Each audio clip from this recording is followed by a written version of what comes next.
금일 주일 오후 예배 주신 하나님의 말씀은 마태복음 25장 34절에서 40절 말씀입니다. 그때 임금이 그 오른편에 있는 자들에게 이르시되 내 아버지께 복받을 자들이여 나와라. 창세로부터 너희를 위하여 예비하신 나라를 상속받으라.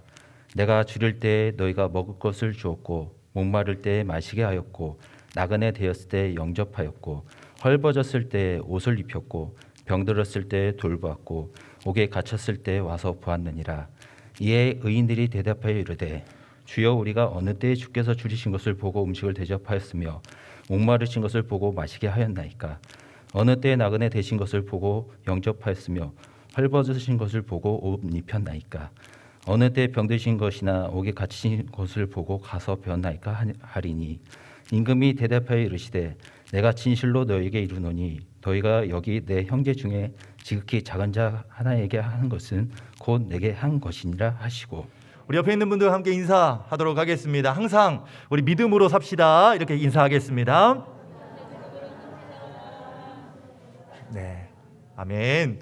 우리가 교회 나왔을 때뿐만 아니라 매일의 삶 속에서 항상 우리 믿음으로 살아갈 수 있는 저와 여러분들 될 수 있기를 간절히 소망합니다. 오늘은 마태복음 25장의 말씀으로 우리 일상을 믿음으로 살라라는 제목의 말씀 전하도록 하겠습니다. 검도 혹시 알고 계신가요? 검도, 운동 스포츠 중에 검도라는 스포츠가 있습니다. 그 검도의 기본 자세가 있는데 그 기본 자세가 뭐냐면 자연체라는 게 있습니다. 이렇게 설명하고 있더라고요. 얼굴은 똑바로 앞을 향하여 목을 고추 세우고 양어깨는 같은 높이로 내리며 등을 펴고 하복부에 약간 힘을 주는 자세로 가장 안정된 자세이다라고 설명되어져 있습니다. 여러분 검도하면 머리도 치고 허리도 치고 여러 가지 검으로 여러 가지 동작을 취하지요. 그런데 그 동작을 가장 자연스럽게 하기 위해서는 이 자연체 동작이 잘 되어져야 그 다음 동작이 이루어질 수 있다라고 설명하고 있습니다. 이것을 통해서 우리가 좀 생각해 보면 좋을 것이 있다면 우리의 삶에도요, 이런 혹시 억지스러움, 자연스럽지 못한 것들이 있다면 이러한 것들을 자연스럽게 변화시키는 것이 굉장히 유용할 수 있겠다라는 생각들을 좀 해보게 되었습니다. 왜냐하면 우리들의 인생 가운데 항상 우리가 생각한 대로, 계획한 대로 다 이루어지던가요? 그렇던가요? 그런 분들이 있으면 참 복받은 분일 수도 있는데 사실 우리의 인생 가운데 생각대로 되는 것은 없는 것 같아요. 갑작스럽게 또 힘든 일들, 어려운 일들도 생겨날 수 있고요. 참 그런 일들 때문에 힘들어하고 어려워할 수 있는 부분들이 굉장히 많이 있습니다. 그런데 만약에 우리가 정말 우리의 삶에 있어서 유연하고 좀 자연스럽게 살아갈 수 있다면 그러한 일이 생겼을 때 우리가 유연하게 잘 대처할 수 있는 모습들이 우리 가운데 있을 것 같습니다. 어쩌면 우리가 특별한 일이 생겼을 때 막 힘을 주고 잘해야지, 뭔가 더 좋아져야지 라고 힘을 주면 굉장히 어색해지고 어설퍼지는 모습들도 우리가 발견하게 되어집니다.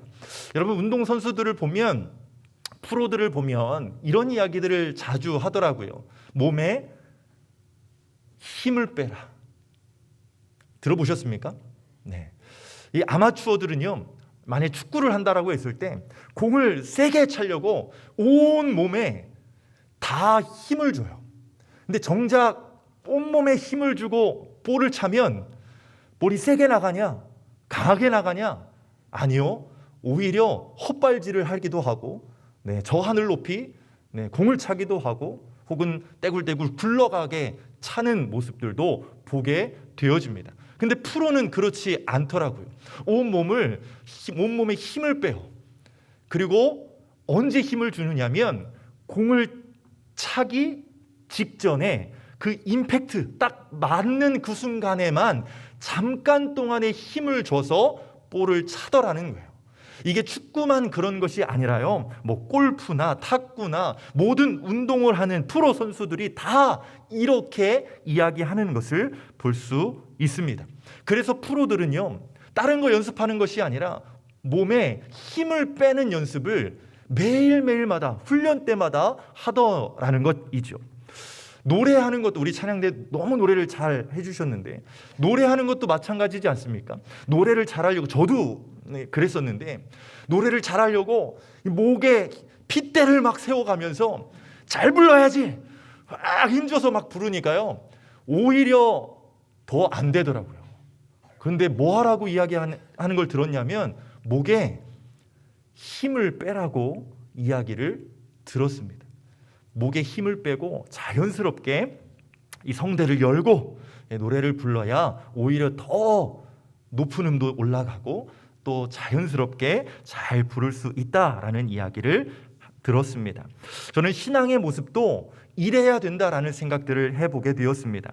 믿음의 삶은 내가 억지스럽게 뭔가 힘을 주어야 말씀대로 살 수 있는 것이 아니라 오히려 제대로 된 믿음은 우리가 일상의 삶 속에서 자연스럽게 그 믿음이 녹아내려지는 삶, 믿음대로 살아가는 것이 너무나 자연스러운 삶을 우리가 살아갈 때에 진정한 믿음의 사람, 믿음의 삶이라고 이야기할 수 있다라는 것입니다. 바라기는 우리 모두가 그러한 믿음의 삶을 살아갈 수 있게 되기를 간절히 소망합니다. 아멘. 여러분, 우리가 잘 아는 다윗이라는 사람 너무나 잘 알고 있지요? 맞지요? 네, 우리 매 주일마다 우리 다윗에 대해서 이야기를 듣고 있지 않습니까? 다윗을 예로 들면요, 여러분 다윗 하면 생각나는 전투가 있죠? 누구와의 전투죠? 예, 골리앗과의 전투입니다. 여러분 근데 한번 생각해 보았으면 좋겠습니다.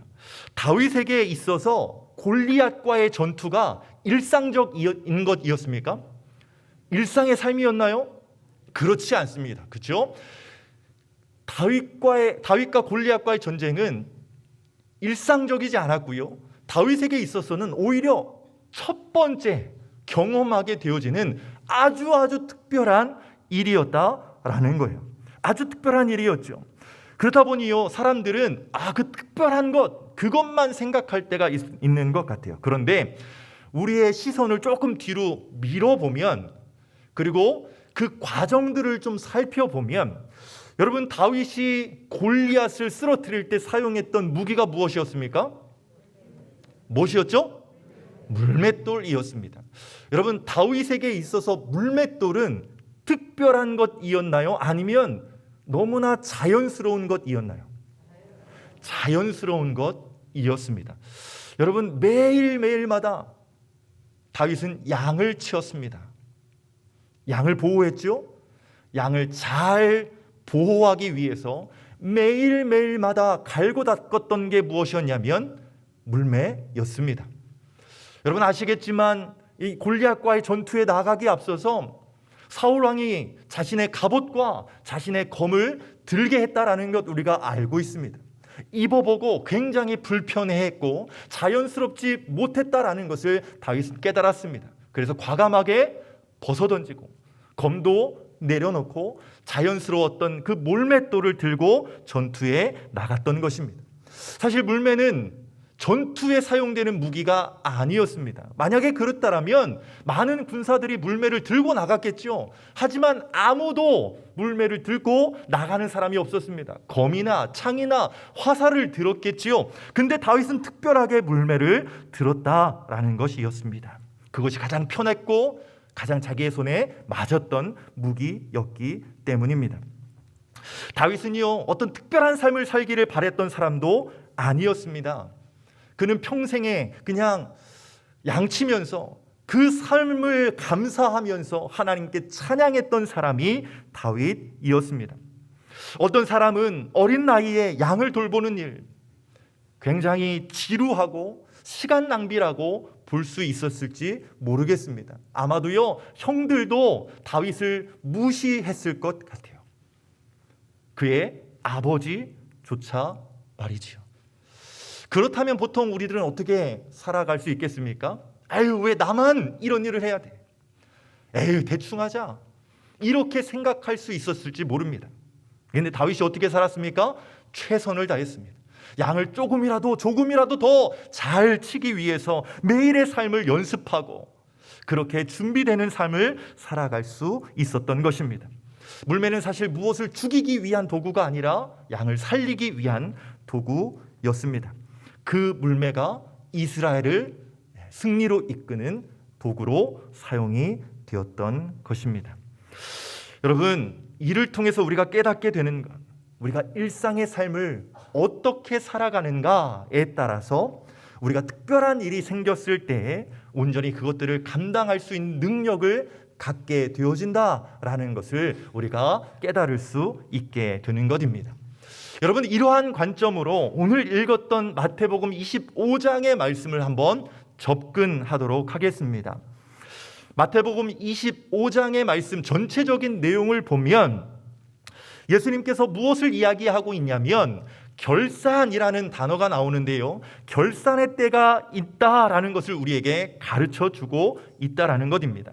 이 땅의 사람들이 어떻게 살아가든지 간에, 잘 살든 믿음으로 살든 그렇지 않든지 간에 모든 사람들에게는 뭐가 있다고요? 결산의 때가 온다라는 것을 이야기한다라는 것이죠. 그런데 결산의 때, 이 하나님께서 하시는 일이 있는데 그 일이 무엇인가? 우리 마태복음 25장 33절의 말씀을 같이 한번 읽어보도록 하겠습니다. 함께 읽겠습니다. 시작. 양은 그 오른편에, 염소는 왼편에 두니라. 아멘. 하시는 일이 있는데 무엇이냐면 양과 염소를 나누는 것과 같이 하나님께 복을 받을 자와 그렇지 못한 자를 나누시고 예비된 나라를 상속받을 자와 그렇지 못한 자를 하나님께서는 어떻게 하신다고요? 나누신다라고 우리에게 말씀하고 있습니다. 여러분, 어떤 사람이 되고 싶으십니까? 복 받는 자가 되고 싶으십니까? 아니면 복을 받지 못하는 자가 되고 싶으십니까? 뭐라고요? 네. 복 받는 자. 여러분, 예비된 나라를 상속받는 자가 되고 싶으십니까? 상속받지 못하는 자가 되고 싶으십니까? 네. 그렇지 않다라고 하면 굉장히 곤란할 뻔했는데, 여러분, 분명한 우리의 믿음의 자세는 우리 주님께 복 받는 자, 특별히 예비된 나라를 상속받는 자, 그러한 사람이 되기를 소망하는 마음들이 우리 가운데 있어야 될 것입니다. 근데 오늘 본문에서는 그럼 어떠한 자가 복을 받을 수 있는가? 어떠한 사람이 그 상속을 받을 수 있는가라는 것을 설명해 주고 있다라는 거죠. 우리 마태복음 25장 34절에서 36절까지 우리 말씀을 한번 볼 텐데요, 이 말씀이 굉장히 중요합니다. 제가 34절, 35절 읽고요, 36절은 같이 한번 읽도록 하겠습니다. 그때 임금이 그 오른편에 있는 자들에게 이르시되 내 아버지께 복받을 자들이여 나와 창세로부터 너희를 위하여 예비된 나라를 상속받으라. 내가 줄일 때에 너희가 먹을 것을 주었고 목마를 때에 마시게 하였고 나그네 되었을 때에 영접하였고, 우리 36절 같이 읽겠습니다. 시작. 헐벗었을 때에 옷을 입혔고 병들었을 때에 돌보았고 옥에 갇혔을 때에 와서 보았느니라. 아멘. 여러분, 이 말씀을 통해서 복받을 자, 예비된 나라를 상속받을 자에 대해서 이야기할 때 그 자격을 이렇게 말씀하고 있습니다. 임금이라 칭함받는 분이 줄일 때에 먹을 것을 주었고, 그분이 목마를 때에 뭐 하시게? 마시게 하셨고, 헐벗었을 때에 옷을 입혔다고 이야기하고요, 병들었을 때에 돌보았고 옥에 갇혔을 때에 찾아갔다. 그것 때문에 너희가 복받을 자고 상속받을 자라고 이야기하고 있다라는 것입니다. 이 말을 들으면 질문할 수 있을 것 같아요. 이런 질문이 나올 수 있을 것 같습니다. 그리고 복받지 못하는 자도 마찬가지로 동일한 질문을 할 수 있을 것 같아요. 아니, 우리가 임금님을 뵌 적이 없는데, 만난 적이 없는데 어떻게 그러한 기준으로 나눌 수 있습니까? 복받지 못한 자는 억울하다라고 이야기할 수 있을 것 같습니다. 그래서 뭐라고요? 우리가 어느 때 음식을 대접했습니까? 우리가 언제 마시게 했나요? 우리가 어느 때 옷 입혔습니까? 우리가 언제 돌보았습니까? 모르겠다라는 거죠. 알지 못하겠다라는 거죠. 사실 여기에서 임금님으로 표현되고 있는 사람은 사실 이 말씀을 전하고 있는 예수 그리스도를 의미합니다. 예수 그리스도, 그분을 만나서 그분에게 무엇을 했다, 그분을 도왔다, 그분에게 먹을 것을 주었다. 그런데 그렇지 않은 사람들이 대부분이었다라는 거예요. 만나지 못한 사람들도 있었다라는 거예요. 근데 그 기준으로 어떻게 나눌 수 있느냐라고 반문하고 있는 것입니다. 그런데 그러한 사람들에게 예수님께서는 마태복음 25장 40절의 말씀으로 대답해 주고 계십니다. 우리 25장 40절 말씀 한번 읽도록 하겠습니다. 시작. 임금이 대답하여 이르시되 내가 진실로 너희에게 이르노니 너희가 여기 내 형제 중에 지극히 작은 자 하나에게 한 것이 곧 내게 한 것이니라 하시고. 아멘. 어떤 사람에게요? 임금에게 한 것이 아니라 지극히 작은 자 하나에게, 지극히 작은 자 하나에게 한 것이 곧 내게 한 것이다 라고 말씀하고 있다라는 것입니다. 그럼 복받지 못하는 자는 어떤 사람입니까? 지극히 작은 자 하나에게 하지 않은 것, 이것을 복을 받지 못하는 이유라고 이야기하고 있습니다. 여기에서 우리의 생각을 완전히 뒤집는 반전이 나오고 있는 것입니다. 이 세상에 가장 높은 위치에 있는 임금이 가장 낮은 곳에 있는 지극히 작은 자와 어떻게 하고 있습니까? 동일시되고 있다라는 것입니다. 지극히 작은 자라고 하면 어떤 자들이겠습니까?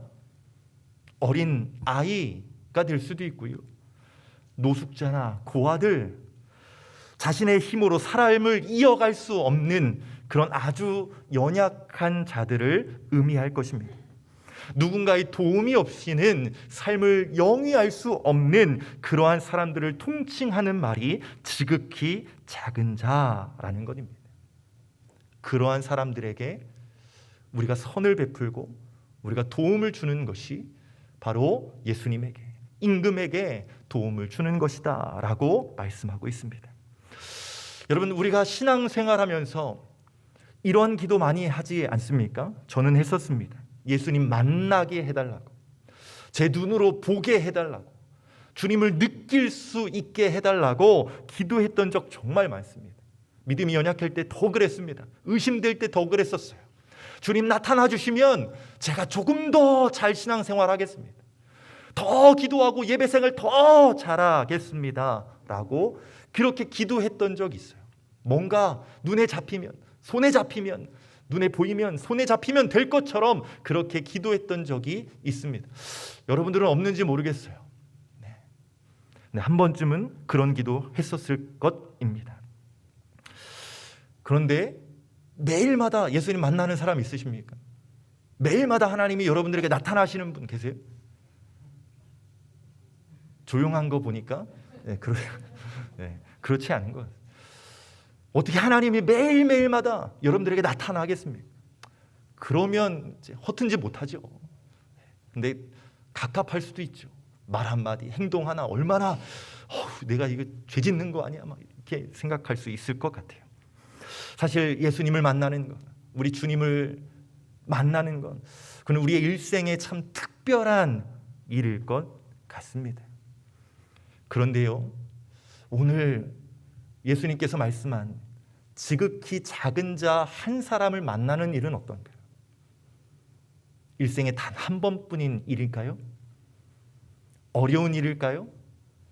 그렇지 않다라는 것입니다.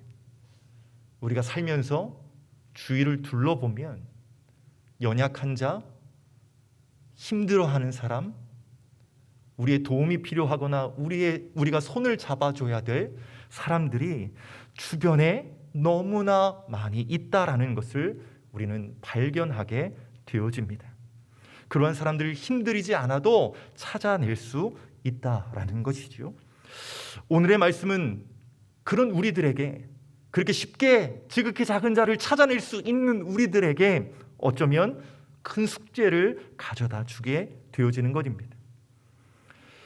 그분들을 돕지 못했다면, 우리 눈에 보여졌던 그 사람들을 우리가 발견했음에도 불구하고 다가가지 않았다면, 우리의 손을 내밀지 않았다면 참 두렵지만 오늘의 말씀처럼 양의 편이 아니라 염소의 편, 복받을 자가 아니라 복받지 못하는 자의 편에 우리가 서 있을 수도 있는 것이다라는 것이죠. 이게 얼마나 무서운 말씀입니까? 두려운 말씀입니까? 그렇기 때문에 여러분, 우리의 삶 속에서 지극히 작은 자, 연약한 자가 눈에 보인다면, 눈에 띄신다면, 만나게 되어진다면 그냥 지나쳐서는 안 되는 것입니다. 어렵고 힘들어하는 자들에게 우리가 다가갈 수 있어야 되고, 그들에게 큰 힘은 아닐 수 있겠지만 우리의 도움의 손길을 통해서 그들과 함께 마음을 나눌 수 있어야 하는 것입니다. 주위를 둘러보면 도움이 필요한 사람들 너무나 많이 있습니다.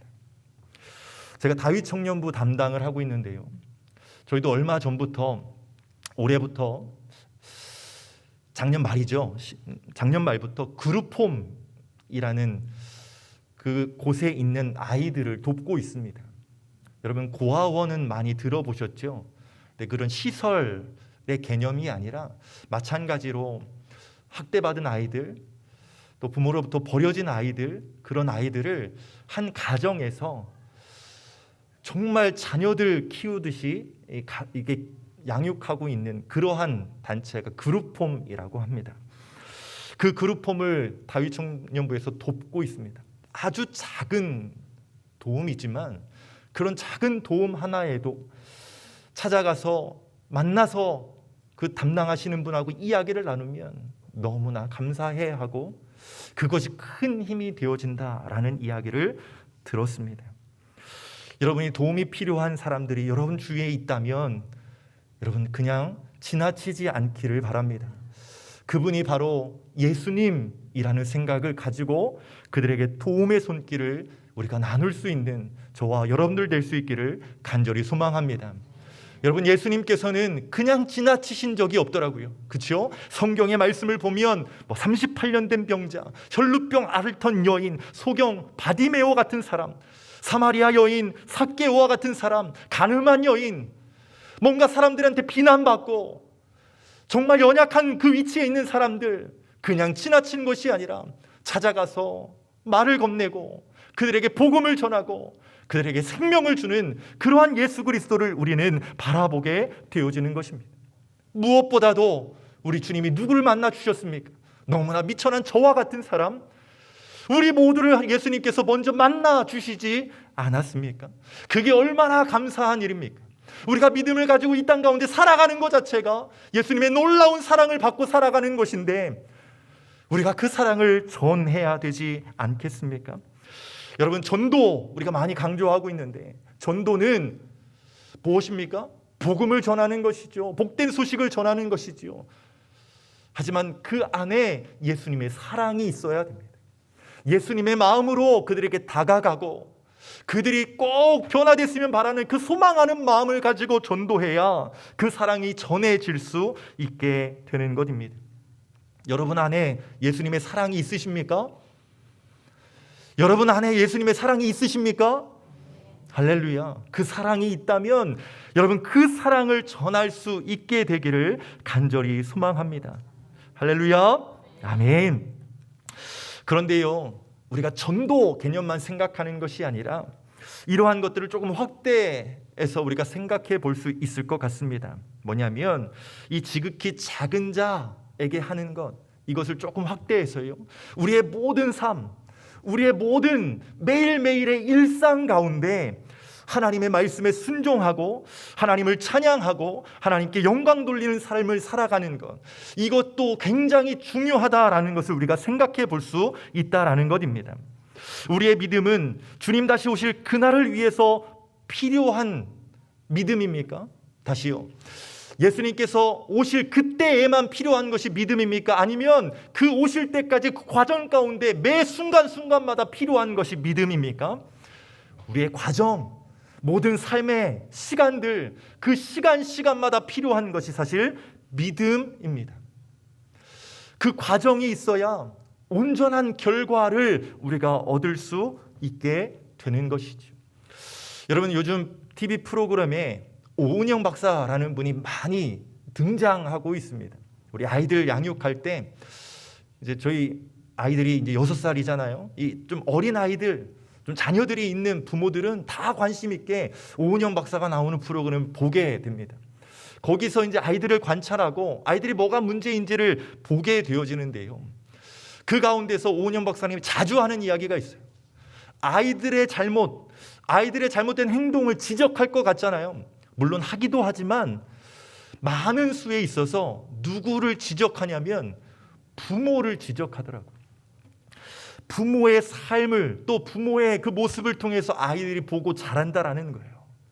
그러면서 결과라는 것은 우리의 삶의 과정을 통해서 드러난다라는 것을 우리에게 가르쳐 주고 있다라는 거예요. 어떻게 살아가는가에 따라서 결과가 좋은 결과가 나타날 수도 있고 그렇지 못한 결과가 나타날 수도 있다라는 것이죠. 과정 없이 좋은 결과가 나타날 수 있습니까? 아니요, 그렇지 않습니다. 우리의 과정, 얼마나 우리의 평생의 삶 속에서 제대로 살아가는가, 믿음으로 살아가는가에 따라서 믿음의 열매들이 우리가 맺혀질 수 있는 것입니다. 그렇기 때문에 우리 사랑하는 송년교회 성도 여러분, 우리가 부단히도 노력해야 할 것은 우리의 일상이 믿음의 삶으로 변화되어져야 한다라는 것입니다. 우리가 밥을 먹을 때, 일을 할 때, 지인을 만날 때 모든 순간에 그 믿음으로 살아낼 수 있는 능력이 우리 가운데 있어야 한다라는 거예요. 평소에는 그냥 세상적인 모습들 그대로 살아가다가 교회에 나와서 이제 경건한 척, 거룩한 척, 뭔가 신실한 척 하려고 하면 어때요? 어려운 거예요. 어색한 거예요. 평소에도 우리가 믿음으로 살아가는 사람들은 언제 어디서나 예배할 때, 살아갈 때나 항상 그 입술을 열면 예수 그리스도가 나오고 그의 삶의 모습을 보면 사랑이 넘치고 그러한 모습들이 넘쳐나는 것이죠. 그런데요, 제가 얼마 전에 유튜브를 보는데 개척교회 목사님이 나왔어요. 그 개척교회 목사님이 이제 교회가 이제 월세였는데 주인이 이제 교회를 빼달라고 했나 봐요. 그래서 이제 교회를 알아보려고 이제 돌아다니는데 공간을 구하는데요, 교회 장소를 구한다고 하니까 부동산 하시는 분들이 힘들 것 같은데요? 라고 하는 모습을 봤어요. 교회라고 하니까 사람들이 안 빌려준대요. 세를 안 준대요. 그러면서 굉장히 낙심한 모습을 본 적이 있습니다. 그러면서 그 개척교회 목사님이 큰 교회 부목사로 있을 때 잘 몰랐었는데 세상 사람들이 성도들을, 예수님 믿는다고 하는 사람들을 바라보는 시선이 어떠한가를 너무나 피부로 닿을 정도로, 그래서 너무나 마음이 아프다라는 이야기를 했습니다. 세상 사람들, 성도들을요, 교인들을요 그렇게 좋게 안 보더라는 거예요. 교회를 그렇게 좋은 곳으로 생각하지 않더라는 거예요. 왜 그렇게 됐을까요? 왜 그렇게 됐을까요? 교회에서 예배드린다고, 거룩하게 예배드린다고 찬양하고 기도하지만 세상 가운데서는 예수 그리스도의 그 사랑을 전하지 않으니까, 정말 이중적인 삶을 살아가니까 세상 사람들은 비웃더라는 거예요. 여러분, 우리가 어떻게 살아가는가를 우리가 다시 한번 점검해 볼 수 있기를 간절히 소망합니다. 우리가 이곳에서 열심으로 신앙생활하는 거 너무나 중요하지만요, 세상에 나아가서도 사람들에게 어떻게 예수 그리스도의 사랑을 보여주고 있는가, 사실 그것이 너무나 중요한 것입니다. 우리가 전도 열심히 한다고 전도지 돌리고 우리가 열심히 우리 교회를 소개하고 있지 않습니까? 금식하면서 기도하고 있는데 우리의 삶도 따라와 준다면 얼마나 좋을까라는 생각들 해보게 되어집니다. 우리의 일상의 삶도 또 우리의 전도하는 모습도 우리가 누가 보더라도 저 사람을 보면 예수 그리스도의 사랑이 어떠한지를 알 것 같다, 이런 말을 들을 수 있게 되기를 간절히 소망합니다. 여러분, 고린도전서 10장 31절 말씀 보니까 이런 말씀이 있더라고요. 우리 같이 한번 읽어보겠습니다. 시작. 그런즉 너희가 먹든지 마시든지 무엇을 하든지 다 하나님의 영광을 위하서 하라. 아멘. 여러분, 우리의 일상적인 삶이, 모든 삶이 하나님의 영광을 위해 행동할 수 있는, 그렇게 살아갈 수 있는 저와 여러분들 될 수 있기를 간절히 소망합니다. 할렐루야.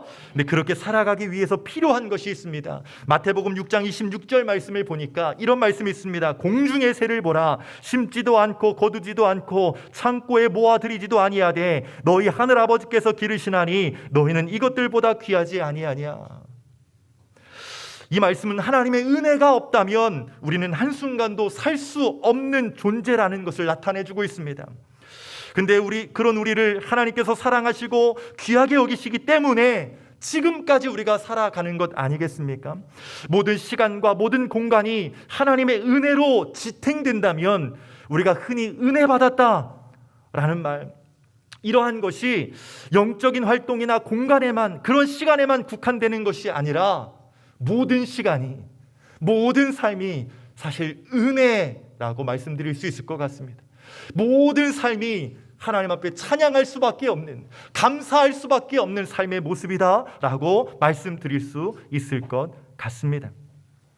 일상 속에서 다윗은요, 자신을 푸른 풀밭으로 인도하신 선한 목자이신 하나님을 묵상하였습니다. 쉴만한 물가로 인도하시는 하나님을 발견했고요, 자신을 지키시는 요새이시고 방패이시고 하나님이심을 고백하는 다윗을 보게 되어집니다.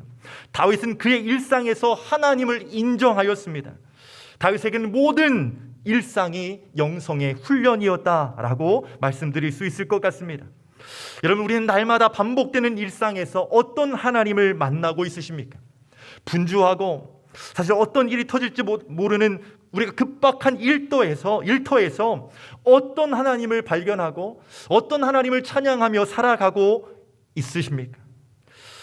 여러분, 우리의 삶 속에서, 삶의 모습 가운데 언제나 어디서나 주님과 함께 동행함으로 우리 주님을 찬양하고 예배할 수 있는 저와 여러분들 될 수 있기를 간절히 소망합니다.